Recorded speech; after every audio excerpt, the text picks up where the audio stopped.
The 5 keys of classroom management. And these are not strategies. These are explanations that you take and you solve in your way. But you can't talk about strategies if you don't know what these strategies are solving in the first place. So the 5 keys of classroom management. Number 1, you have no clear expectations.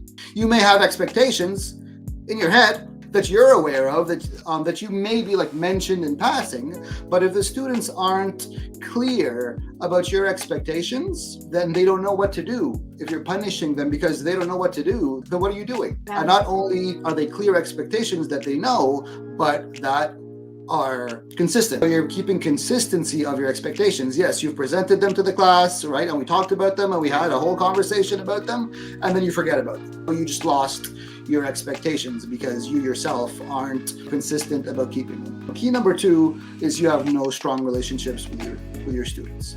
If the students don't trust you, they are not going to learn from you. If the students don't feel that you care about them and you want the best for them, they aren't going to care enough to learn from you. You have to work on the relationships with your students. Number 3 is your students don't care. Because, some students are like, I don't need school, I'm going to be the next Elon Musk. I don't need school, I'm going to be the next Mo Salah. I don't need school, I'm going to be the next, lead singer of Metallica. So they've lost their way and they've lost their sense of reality.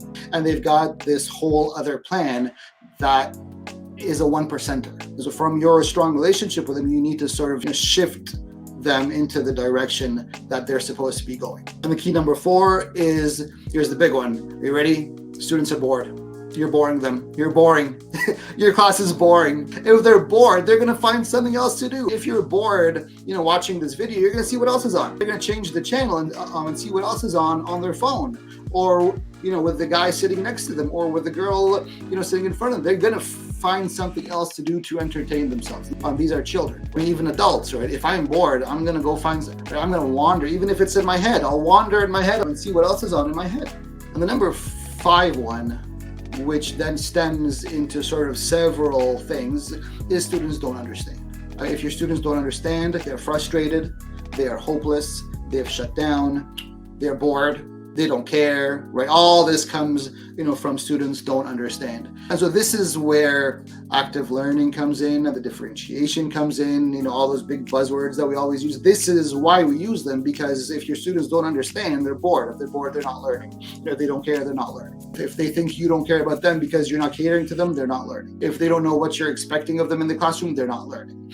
And if you remember, pillar number 3 is you're focusing on the learning and not the teaching.